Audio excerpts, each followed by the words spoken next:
The leather folder slapped against the polished mahogany desk with such force that the three executives sitting across from Penelope Nash flinched, and she hadn't even raised her voice yet.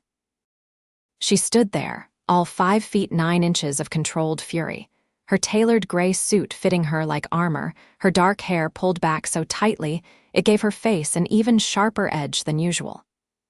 "Gentlemen, I'm going to say this once, and only once," Penelope began, her voice low and deadly calm. "If I see another quarterly report with these numbers, if I see one more instance of the marketing department operating like it's stuck in 1995, I will personally oversee a restructuring that will make your heads spin. Do I make myself clear?" The executives nodded, faces pale, and Penelope dismissed them with a wave of her hand. The moment the door closed behind them, she collapsed into her chair and rubbed her temples. At 32 years old, she had built Nash Innovations from a small tech startup into a company worth hundreds of millions. But lately, the pressure felt like it was crushing her from all sides. Her phone buzzed with yet another message from her assistant, reminding her that she had promised to find a more permanent living situation. The luxury hotel she had been staying in for the past month was eating into her budget, and even though she could afford it, the constant room service and impersonal walls were driving her insane. That evening, Penelope found herself scrolling through rental listings on her laptop, a glass of wine untouched beside her. Everything in the city was either too expensive for what it offered or too sterile and corporate. She needed something different, something real. That's when she saw the listing. Room for rent in family home. Quiet neighborhood. Affordable. Prefer respectful, reliable tenant. The price was laughably low compared to what she had been looking at, and the single grainy photo showed a modest house with a small front porch. Something about it called to her. Maybe it was the word family, or maybe she was just tired of feeling isolated in her ivory tower. Before she could second-guess herself, she sent a message expressing interest. The response came within an hour. "Hi, thanks for your interest. I'm Russell Kemp. Just me and my daughter here. House is clean, neighborhood is safe. Would you like to come see it tomorrow evening around 6? Penelope stared at the message. A single dad. She should probably look for something else. This was crazy. What was she even thinking? But her fingers were already typing a response. "Tomorrow at 6 works perfectly. I'll be there." The next evening, Penelope pulled her BMW into the driveway of a small but well-maintained house in a neighborhood that seemed frozen in time. Children rode bikes down the street, an elderly couple walked their dog, and the smell of someone grilling dinner hung in the air. She felt absurdly out of place in her designer blouse and heels. The front door opened before she could knock, and Penelope found herself face to face with Russell Kemp. He was tall, probably 6'2", with broad shoulders and calloused hands that spoke of hard work. His brown hair was slightly too long, curling at the collar of his worn flannel shirt, and his hazel eyes held a warmth that caught her off guard. He looked to be in his mid-30s, and there was a quiet strength about him that made her feel simultaneously nervous and oddly safe. "Miss Nash?" he asked, his voice deep and genuine. "Yes, but please call me Penelope," she replied, extending her hand. His handshake was firm and brief, and she noticed him quickly wipe his palm on his jeans afterward. "Sorry, been fixing the sink. Come on in." He stepped aside, and Penelope entered a house that was the complete opposite of everything she was used to. The furniture was old but clean, with mismatched throw pillows that someone had clearly tried to arrange decoratively. Children's drawings were stuck to the refrigerator with magnets, and a pair of small sneakers sat by the door next to Russell's work boots. This is the living room, obviously. Kitchen is through here. The room for rent is upstairs. It's not big, but it has its own bathroom, and Daddy, who is that? Penelope turned to see a little girl, probably around 7 or 8, standing at the bottom of the stairs. She had Russell's eyes and long brown hair pulled into a slightly lopsided ponytail.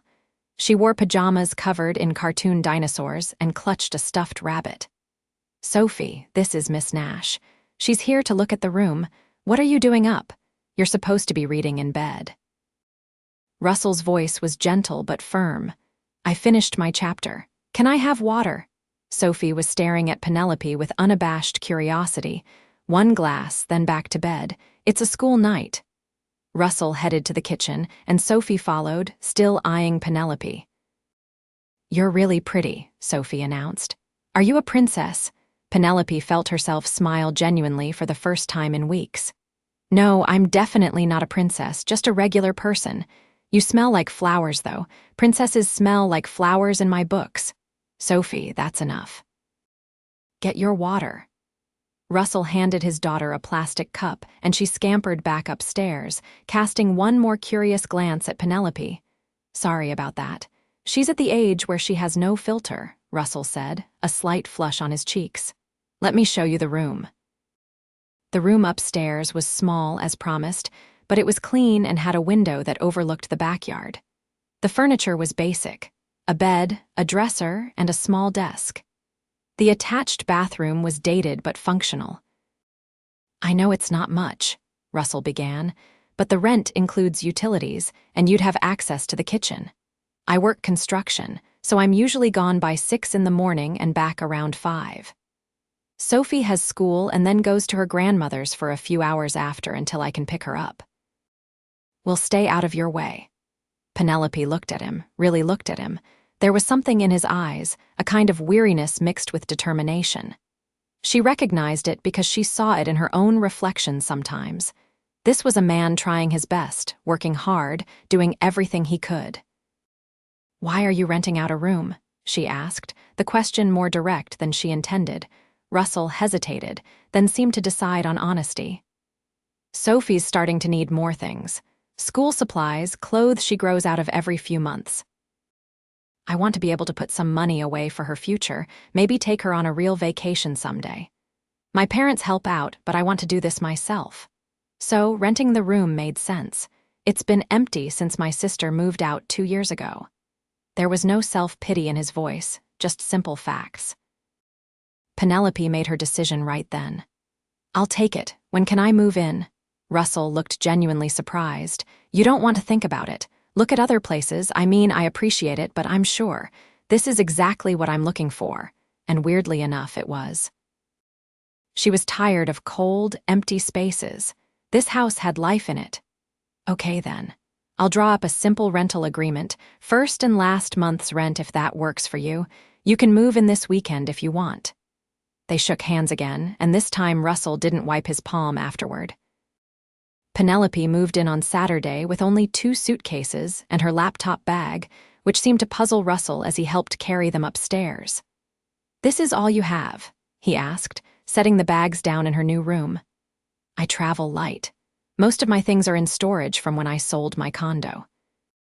I haven't had time to find a new permanent place. What do you do for work, if you don't mind me asking?" This was the moment Penelope had been dreading. She had deliberately dressed down in jeans and a simple sweater, wanting to make a good impression, not wanting special treatment or assumptions. "I work in tech, management stuff. It's boring, really." Russell accepted this with a nod. "Well, make yourself at home. There's coffee in the kitchen. Help yourself to anything in the fridge, but I should warn you I'm not much of a cook. Sophie and I survive on a rotation of about 5 meals. "I can cook," Penelope heard herself say. "I mean, I used to. I haven't had a real kitchen in a while." "Well, you're welcome to use ours anytime." Russell smiled, and it transformed his entire face, making him look younger and less burdened. "I'm going to take Sophie to the park. We'll be back in a few hours if you need anything."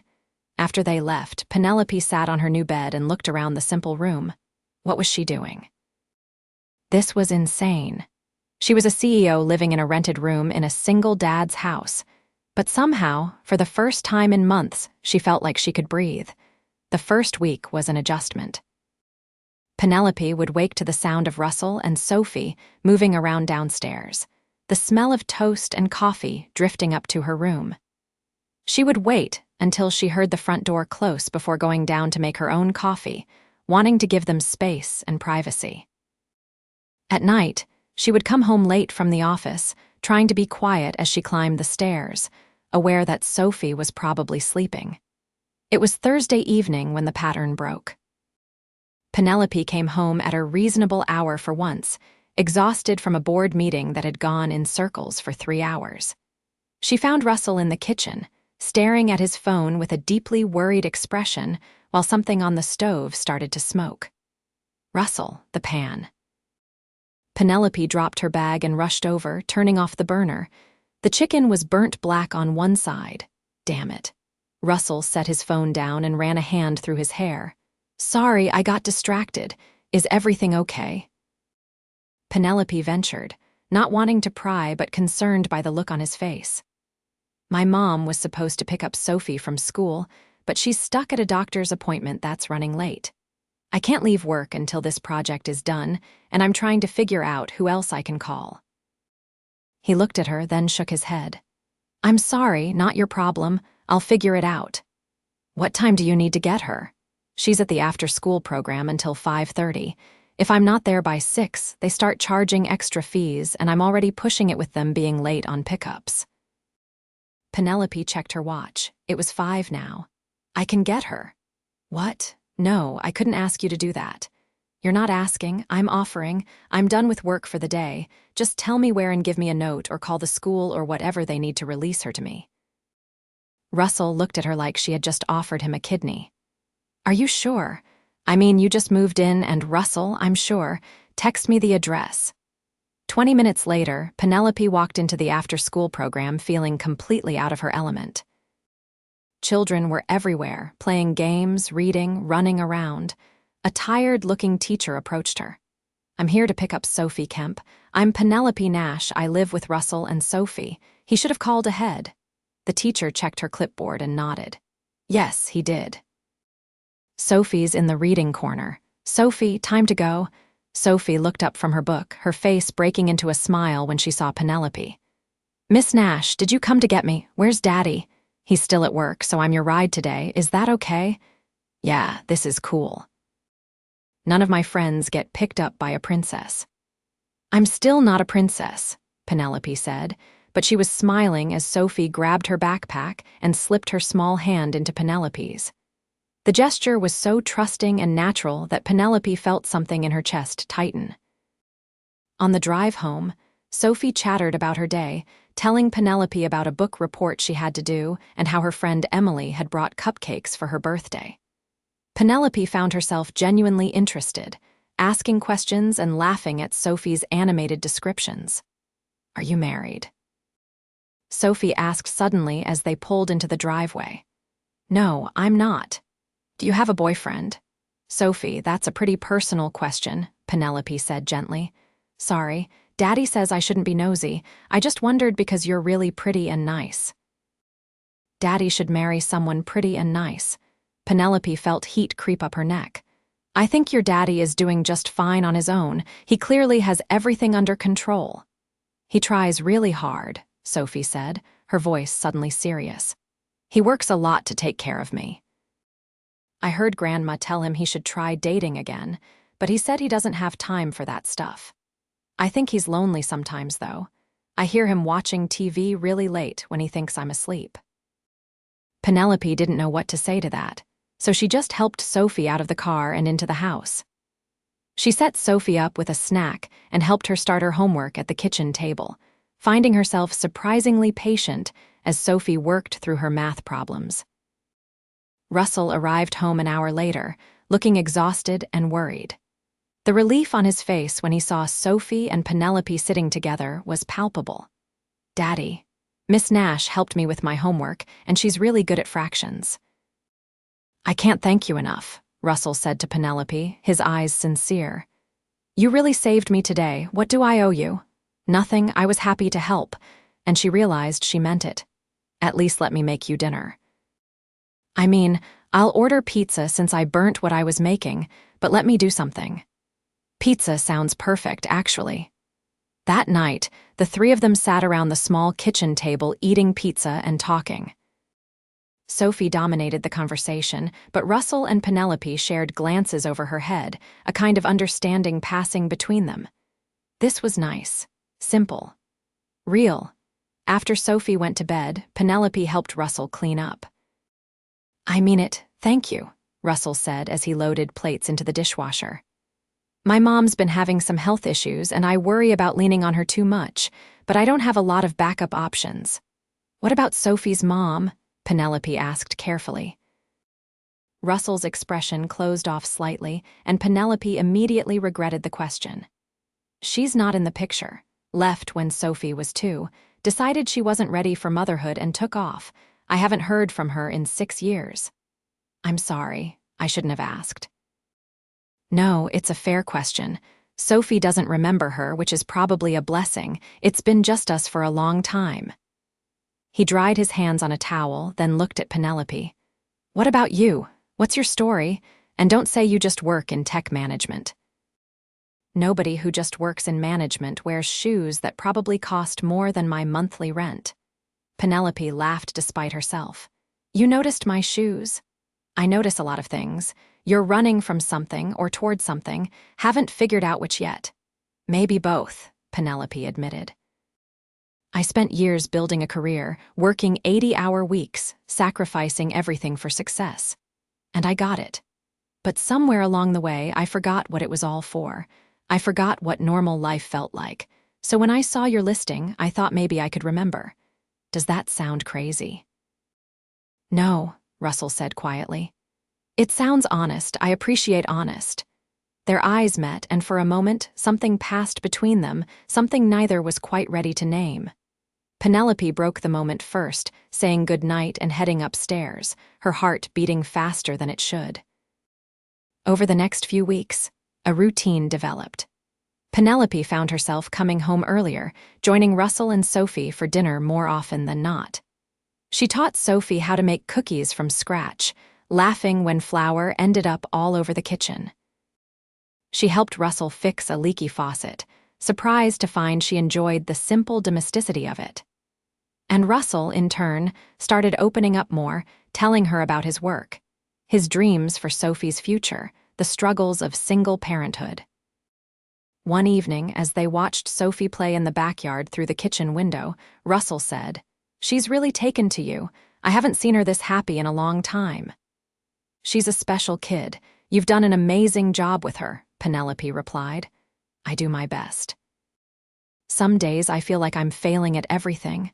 "You're not failing. Trust me, I know what failure looks like. What you're doing, it matters more than anything I've ever accomplished." Russell looked at her with surprise. "I doubt that. You clearly work in a high-powered job, even if you won't tell me exactly what it is. You're smart, successful, driven. That matters too. It's not the same as raising a good human being." "Maybe not, but it's still important. Don't sell yourself short, Penelope." The way he said her name, with such warmth and respect, made her feel seen in a way she hadn't in years. The truth came out accidentally a month after Penelope moved in. Sophie's school was having a career day, and parents were invited to come talk about their jobs. Sophie had asked Russell, but he had a project deadline he couldn't miss.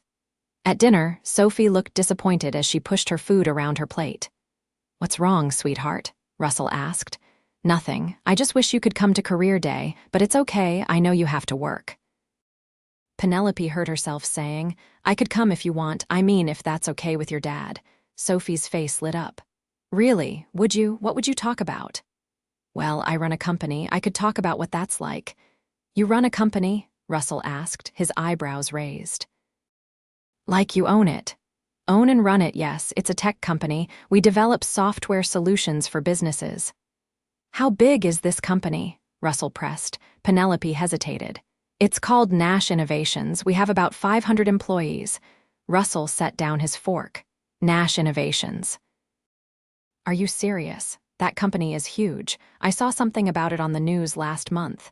They said the CEO just closed some massive deal." His eyes widened. "You're that CEO. You're Penelope Nash. Guilty as charged," Penelope said, trying to keep her tone light. "I didn't mention it before because I wanted you to see me as just a person, not as some corporate figurehead. I hope you understand." Russell leaned back in his chair, processing this information. Sophie looked between them, confused. Is that bad? Are you mad, Daddy? No, sweetheart, I'm not mad, Russell said, his voice measured. Just surprised. Miss Nash has a very important job. Does that mean she can still come to career day? Sophie asked hopefully. If she wants to, of course. That night, after Sophie was in bed, Russell found Penelope in the kitchen making tea. So, a CEO, he began. That explains a lot. The shoes, the car, the way you handle everything with this calm authority. Are you angry I didn't tell you? Penelope asked, turning to face him. No, I get why you didn't. It's just weird, you know? I'm a construction worker living paycheck to paycheck, and you're probably worth millions. What are you really doing here, Penelope? In this house with us? I told you the truth that first day. I needed something real. My life is all board meetings and profit margins and people who want something from me. Here, I'm just a person. Sophie doesn't care how much money I have. She just wanted help with her fractions. And you treat me like I'm normal, like I matter beyond what I can do or provide. That's rare. Russell studied her for a long moment. You do matter, not because of your company or your success, because you're kind and patient with my daughter, because you laugh at my terrible jokes and you don't judge me for the fact that I can only cook 5 things. That's what matters. Thank you, Penelope whispered, feeling tears prick at her eyes. Career day was a hit. Penelope talked to Sophie's class about problem-solving and teamwork, keeping everything age-appropriate and encouraging. Sophie beamed with pride the entire time, telling anyone who would listen that Miss Nash lives with me and my daddy. After the presentation, several parents approached Penelope, clearly recognizing her and looking star-struck. Penelope was polite but brief, eager to get back to just being Sophie's friend. That weekend, Russell's parents invited everyone over for Sunday dinner. Penelope initially declined, not wanting to intrude, but Russell insisted. My parents have been dying to meet you after hearing Sophie talk nonstop about you. Plus, my mom is an amazing cook, and I know you've been subjected to my limited culinary skills for weeks now. Russell's parents, Donald and Margaret, lived in a cozy house across town. Margaret was a warm woman with kind eyes who hugged Penelope like she was already family. Donald was quieter, more reserved, but had the same steady presence as his son. Over dinner, Margaret kept the conversation flowing, asking Penelope about her work and her family. Penelope found herself opening up about her parents, who had both passed away in a car accident when she was 25, leaving her alone in the world. She had thrown herself into work as a way to cope with the grief, and somewhere along the way, work had become her entire identity. That's a heavy burden for someone so young, Margaret said sympathetically. But you've done remarkable things. Russell told us about your company. You should be proud. I am, but lately I've been wondering if I missed out on other things by focusing so much on career. Like this, Penelope gestured at the table, the family gathered together. I don't remember the last time I had a family dinner. Well, you're always welcome at our table, Donald said gruffly. Anyone who makes our Sophie happy is family to us. Later, as Penelope helped Margaret wash dishes, the older woman said, My son likes you. I can tell. Penelope fumbled the plate she was holding. We're just friends. I'm his tenant. Honey, I've been married for 40 years. I know what it looks like when 2 people are dancing around their feelings. Russell hasn't looked at anyone since Sophie's mother left. He's been so focused on providing and protecting that he forgot about his own happiness. But I see how he looks at you when you're not watching. Even if that's true, Penelope said carefully, our lives are so different. He deserves someone who can be present, who doesn't work 70 hours a week. Or maybe he deserves someone who understands the value of hard work, who won't take advantage of his kind heart, who clearly cares about his daughter. Sometimes different is exactly what we need. The conversation stayed with Penelope as they drove home that evening, Sophie falling asleep in the back seat. Russell carried his daughter inside and up to bed, while Penelope waited in the living room. When he came back down, he found her staring at the photos on the wall, pictures of Sophie at various ages, documenting her growth. "You're a good dad," Penelope said softly. "The best I've ever seen." "I try. She's my whole world. It shows. She's lucky to have you." Russell moved to stand beside her. "Can I ask you something? And you can tell me to mind my own business if you want." "Okay. Are you happy, really happy? Because you have every reason to be. You're successful, brilliant, beautiful. But sometimes I see this sadness in your eyes, like you're lonely." Penelope felt her throat tighten. "I've been lonely for a long time. Success doesn't keep you warm at night. Money doesn't care about your day. I built this empire, but I forgot to build a life. It's not too late, you know. To build that life. Maybe not." She turned to look at him, really look at him. He was so close she could see the flecks of gold in his hazel eyes. "Russell," her phone rang, shattering the moment. It was her CFO, calling about an emergency with one of their biggest clients. Penelope took the call, slipping into CEO mode automatically, solving problems and making decisions. When she hung up, Russell was heading upstairs. "Good night, Penelope," he said, and there was something resigned in his voice that made her heart ache. The next few days were chaos at work. A major contract was falling apart, requiring Penelope to be at the office almost around the clock. She barely saw Russell and Sophie, coming home after they were asleep and leaving before they woke up. She hated it, hated being pulled back into the consuming vortex of her work, but this was what she had built. This was her responsibility. On the fourth night, she came home at midnight to find Russell sitting in the dark living room. He turned on the lamp when she entered.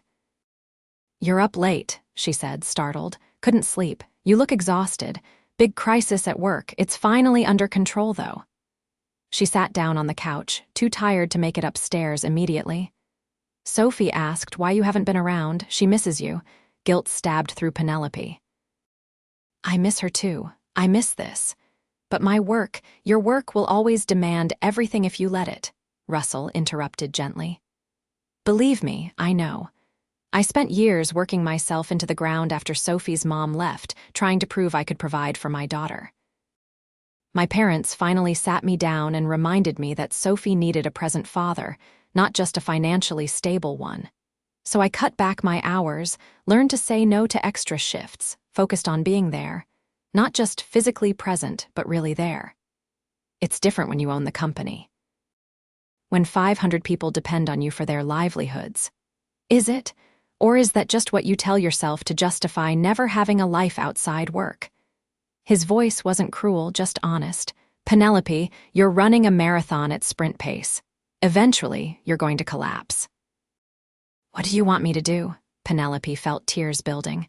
"Just walk away from everything I've built?" "No, but maybe learn to let go a little. Delegate, trust other people, make room for something besides board meetings and quarterly reports." "And what would I fill that room with?" Russell stood up and held out his hand. "Come here. I want to show you something." Confused, Penelope took his hand and let him lead her upstairs. He stopped outside Sophie's door and quietly pushed it open. In the soft glow of the nightlight, Sophie was sleeping peacefully, her stuffed rabbit clutched in her arms. On the wall beside her bed were new drawings, and Penelope's breath caught when she saw them. They showed 3 stick figures, a tall one labeled Daddy, a medium one labeled Miss Nash, and a small one labeled Me. In the pictures, they were doing various activities together, cooking, playing in the park, reading books. "She draws a new one almost every night," Russell whispered. "You've become part of her world, part of our world, and I know you didn't sign up for that when you rented a room, but I thought you should know how much you mean to her, to us." They stepped back into the hallway, and Penelope wiped at her eyes. "I don't want to let her down, or you." "Then don't. Figure out a way to balance your work and your life, because if you keep going the way you are, something's going to break, and I don't want to see that happen to you." "Why do you care so much?" Penelope asked, searching his face. Russell reached up and gently brushed a tear from her cheek. "Because somewhere in the past 2 months, I stopped thinking of you as just my tenant. You've become important to me, more important than I probably should admit." Penelope's heart was racing. Russell, I'm not good at this. Relationships, feelings, all of it, I'm much better with spreadsheets and business plans. Good thing I'm patient then, and good at building things from the ground up, including relationships if you'll let me try. I'm scared, she admitted. What if I mess this up? What if I hurt Sophie? Or you? What if you don't? What if this is exactly what all of us need? He took her hands in his. I'm not asking you to change who you are. I'm just asking you to make room for more than work, for dinners together and helping with homework and lazy Saturdays. For us. I want that, Penelope whispered. I want all of that so much it terrifies me. Then let's be terrified together. Russell smiled, and Penelope felt herself smile back through her tears. They stood there in the hallway, hands clasped, and Penelope felt something shift inside her. For years, she had been running, always chasing the next goal, the next success. But maybe it was time to stop running and start living. The next morning, Penelope called an emergency meeting with her executive team. She announced a new initiative, restructuring to allow for more distributed leadership and establishing clearer boundaries around work-life balance, starting with herself. She would still be CEO, still be involved in major decisions, but she was going to trust her team to handle more of the day-to-day operations. Her CFO looked shocked. Are you sure about this? This is a major shift. I'm sure. This company was supposed to improve people's lives, including mine. If I'm working myself to death, we've failed our mission. The changes didn't happen overnight, but gradually, Penelope found herself leaving work at reasonable hours. She made it to Sophie's soccer game and cheered embarrassingly loud when Sophie scored her first goal. She cooked dinner with Russell, their hands bumping as they moved around the kitchen, comfortable and domestic. She helped Sophie with a science project about stars, and the three of them lay on a blanket in the backyard, looking up at the night sky. One evening, about a month after their hallway conversation, Russell asked Penelope if she wanted to go on an actual date. Just the two of them, dinner and maybe a movie. I'd love that, Penelope said. But what about Sophie? My parents are thrilled to have her for a sleepover. They've been hinting that I should ask you out for weeks now. The date was perfect in its simplicity. They went to a small Italian restaurant where the food was incredible and the atmosphere intimate. Russell told her stories about growing up in the neighborhood, about his dreams of starting his own contracting business someday. Penelope talked about the early days of her company, working out of a tiny apartment, living on ramen and ambition. You're remarkable, you know that. Russell said as they walked back to his truck, his hand finding hers naturally. Most people with your level of success would never look twice at someone like me. Someone like you. Russell, you're honest, hardworking, kind, and incredible father. That's worth more than all the success in the world. Even to a CEO, especially to this CEO. He kissed her then, soft and gentle, and Penelope felt the last of her walls crumble. This was what she had been missing. This connection, this feeling of being truly seen and valued for who she was, not what she had achieved. As their relationship deepened, they were careful to consider Sophie's feelings. They sat down with her together and explained that they wanted to be more than friends, that Russell would be dating Penelope, but that Sophie's comfort and happiness were the most important things. Does this mean Miss Nash will be my new mom? Sophie asked, eyes wide. Whoa, let's not get ahead of ourselves, Russell said gently. Right now, it just means that Miss Nash and I care about each other and we want to spend more time together. But nothing changes how much I love you or how important you are. But I like Miss Nash. I want her to stay forever, Sophie insisted. I'm not going anywhere, Penelope promised, taking Sophie's small hand in hers. I love living here with you and your dad. You've become so special to me. Do you love my daddy? Sophie asked with the brutal honesty of children. Penelope looked at Russell, saw the hope and vulnerability in his eyes, and knew her answer. Yes, I do, very much. Good, Sophie said matter-of-factly. He loves you too. He told Grandma that you're the best thing that's happened to him in years. Russell turned bright red while Penelope laughed. "Thanks for sharing that, sweetheart," he said dryly. Life settled into a new rhythm. Penelope rearranged her work schedule to be present for important moments. She was there for Sophie's school play, watching with pride as her little girl performed. She negotiated major business deals, but made sure she was home for family dinners. Russell started spending his lunch breaks sending her funny texts and sweet messages that brightened her demanding days. One Saturday afternoon, about 6 months into their relationship, Penelope came home from a quick meeting to find Russell and Sophie in the backyard. They had built a wooden playhouse together, small but sturdy, with a little porch and window boxes. "We made it for you," Sophie announced proudly. "Daddy said everyone needs a place that's just theirs. You can come here when work is stressful and just think." Penelope felt tears spring to her eyes. "You built this for me." "We wanted you to know this is your home too," Russell said, coming to stand beside her. "Not just a room you're renting." "Home, it's perfect." Penelope pulled them both into a hug. "You're both perfect." That night after Sophie went to bed, Russell and Penelope sat on the porch swing, wrapped in a blanket against the cool evening air. "I've been thinking," Russell began, sounding nervous, "about the future." "Okay," Penelope said encouragingly. "I want to start my own business. I've been saving, and with the rent money from you, I'm almost there. But it's risky, and it would mean some uncertainty for a while." "I think you should do it. You're talented, Russell. You'd be an amazing business owner." "Yeah, but with Sophie, I have to be careful. I can't jeopardize her security." "What if I invested in your business? As a silent partner, you'd maintain full creative control and ownership, but I could provide the capital to help you get started faster and more securely." Russell was quiet for a long moment.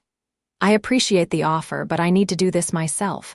Can you understand that?" "I do," Penelope said, and she meant it. "But if you change your mind, the offer stands. No strings attached." "You're something else, you know that?" Russell turned to face her. "I spent years thinking I had to do everything alone, that accepting help was weakness. But you've shown me it's okay to lean on people, to let them in. You've changed my life, Penelope Nash. You've changed mine, too. Before I met you and Sophie, I was lost. I didn't even realize how lost until I found this place, found you." They kissed under the stars, and Penelope felt a sense of peace she had never known. This was where she was supposed to be. The holidays brought new challenges and joys. Penelope insisted on hosting Thanksgiving, wanting to give back to Russell's family for their kindness. She and Sophie spent days planning the menu, shopping for ingredients, decorating the house.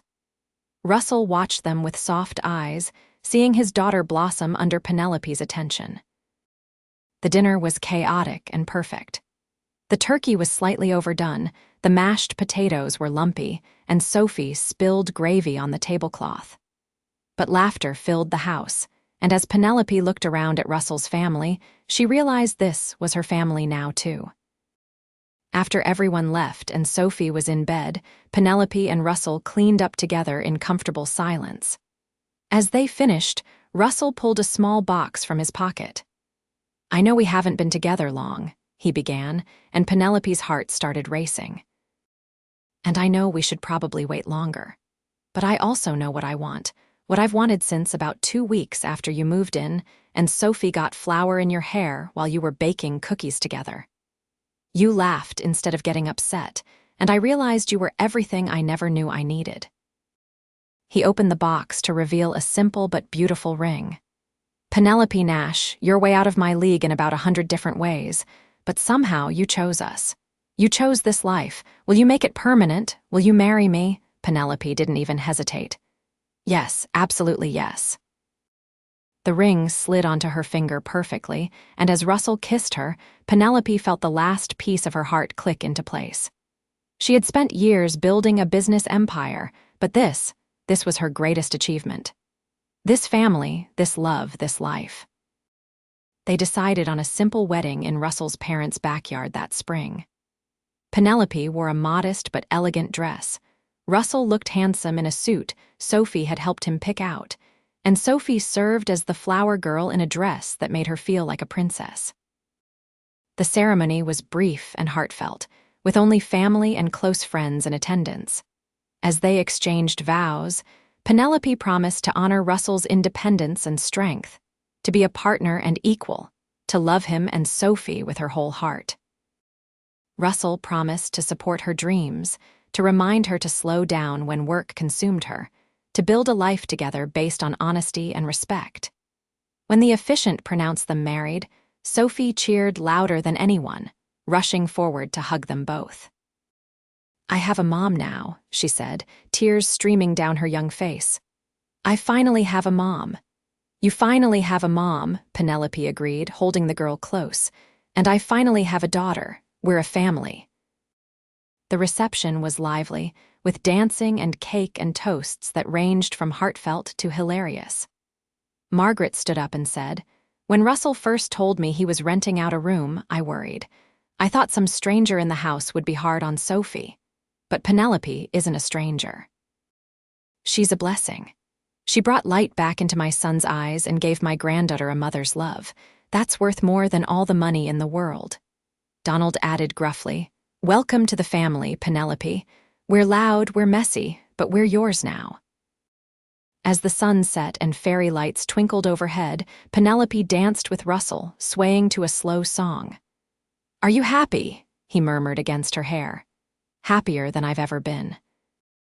You know, a year ago, if someone had told me I'd be living in a small house, married to a construction worker, stepmother to a 7-year-old, I would have thought they were crazy." "Having regrets already?" Russell teased. "Not even close. This is the best decision I ever made. Better than starting my company, better than any success I've had. This is everything. Even though you have to share a bathroom now instead of having your own," Penelope laughed. Although we might need to discuss your habit of leaving wet towels on the floor." "I'll work on it." "I promise." They honeymooned modestly, just a week at a beach house where Sophie could play in the sand and they could relax as a family.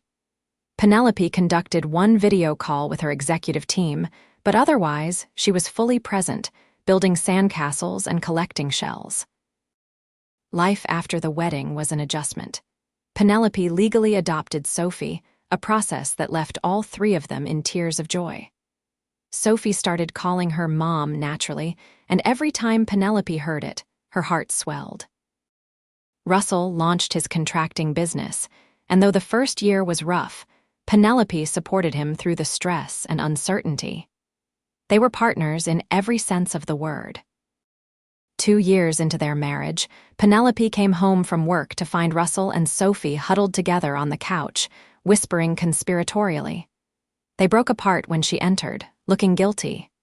"What are you two up to?" she asked suspiciously. "Nothing," they said in unison, which absolutely meant something. It wasn't until dinner that Sophie, unable to contain herself any longer, blurted out, "Are you going to have a baby? Because I really want a little brother or sister." Penelope nearly choked on her water. Russell looked mortified. "Sophie, we talked about this. We were going to bring it up gently." "Sorry, Daddy, but I'm too excited." Penelope looked between them. "Have you two been discussing this?" Sophie brought it up, Russell explained, "and I said it's something we'd talk about as a family." "I know your company is doing well, and you're busy, so if it's not something you want, I want it," Penelope interrupted. "I've wanted it but wasn't sure if you'd want more children." Russell's face broke into a wide smile.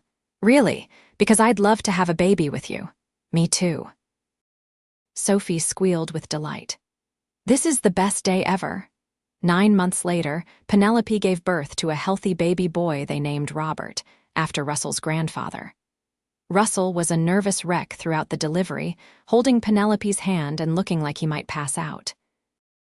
But when he held his son for the first time, tears streaming down his face, Penelope fell in love with him all over again. Sophie was an incredible big sister, doting on Robert and helping with everything from diaper changes to bedtime stories. Penelope learned to navigate motherhood while still running her company, though now she had a partner who shared the load. Russell would take late-night feedings when Penelope had early meetings. Penelope would handle Sophie's school events when Russell had important jobs. They moved to a bigger house when Robert was 6 months old. Something with enough space for their growing family, but still in the same neighborhood, close to Russell's parents. Penelope insisted on keeping it modest, not wanting to lose the warmth and closeness they had in the small house where they'd fallen in love. On their 5th anniversary, Russell surprised Penelope by taking her back to the original house, which was now empty, the renters having moved out. They walked through the rooms, remembering. "This is where I first saw you," Russell said in the living room. "I thought you were the most beautiful woman I'd ever seen, but I also thought there was no way someone like you would ever really see someone like me." "This is where Sophie asked me if I was a princess," Penelope laughed. "I should have known right then that you two were going to change my life." In the small bedroom that had been hers, they stood looking out the window. "I used to lie in bed here and listen to you and Sophie downstairs," Penelope admitted. "I'd hear you reading to her, or the two of you laughing, and I wanted to be part of it so badly but was too scared to admit it." "What changed?" "You did. You made me believe I could have both, career and family. You showed me that letting people in wasn't weakness but strength." Russell pulled her close. "You saved me too, you know. I was so focused on just surviving, just providing, that I forgot about living. You reminded me what joy felt like. What love felt like." They kissed in the empty room, 5 years and a lifetime away from that first awkward meeting. Later, as they drove home to their children, Penelope reflected on the journey. She was still CEO of Nash Innovations, but now the company had a mission that went beyond profits. They offered extensive family leave, flexible work arrangements, and programs to support working parents. Penelope had become an advocate for work-life balance in the tech industry, sharing her story and encouraging other leaders to prioritize their personal lives. Russell's contracting business had grown steadily, built on his reputation for quality work and honest dealing. He employed a small crew and took pride in training young workers, passing on his skills. On weekends, he coached Sophie's soccer team and taught Robert how to build things with wood. Sophie, now almost 12, was thriving.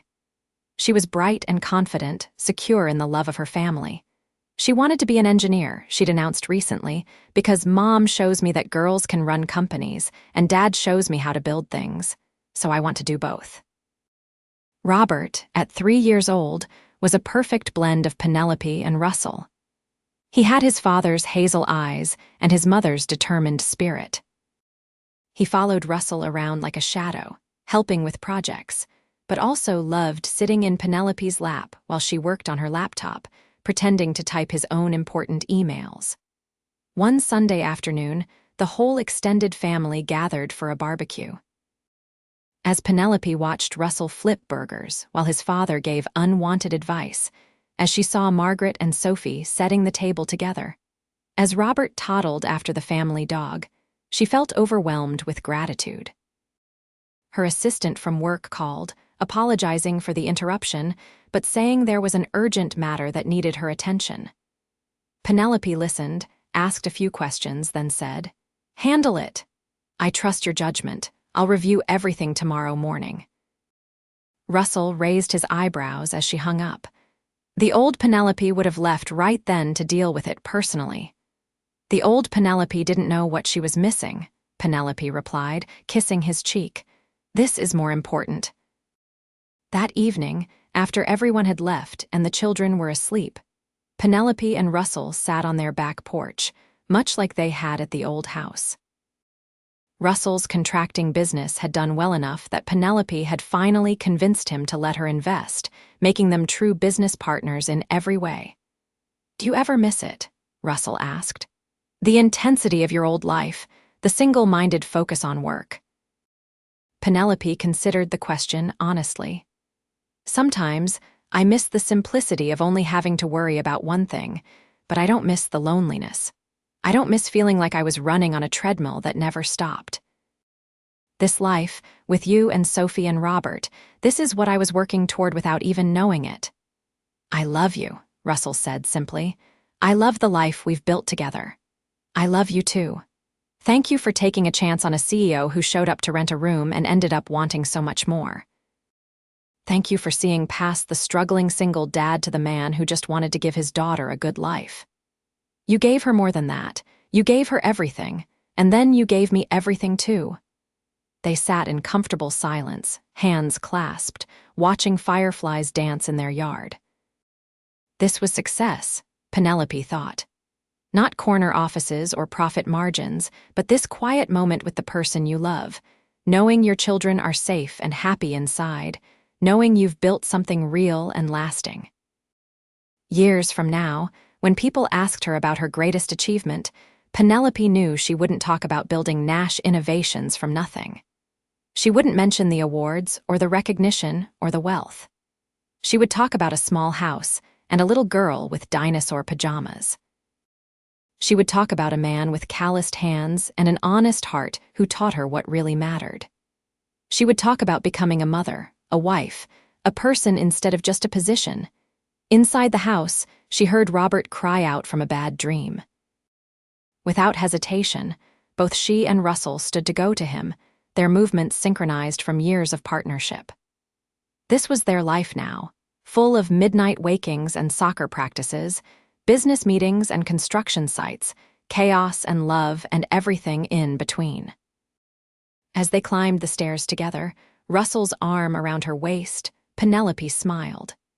She had rented a room from a poor dad and found a fortune that had nothing to do with money. She had fallen for his honest heart and discovered her own in the process. And together, they had built something more valuable than any company. A family, a home, a life worth living. The end was really just a beginning, Penelope realized as she soothed her son back to sleep. Every day was another chapter in their story, another moment of this beautiful, complicated, perfectly imperfect life they had created together. And she wouldn't change a single word of it. Robert settled back to sleep, and Penelope kissed his forehead gently. In the hallway, she met Russell, who had checked on Sophie. They stood there, these two people from completely different worlds who had found each other in the most unlikely way, and shared a look that said everything words couldn't express. Tomorrow, Penelope would go back to running her company. Russell would head to a job site. Sophie would go to school. Robert would go to daycare. But tonight, they were just a family, safe and together under one roof, bound by love that had surprised them all. And really, that was the best success story of all.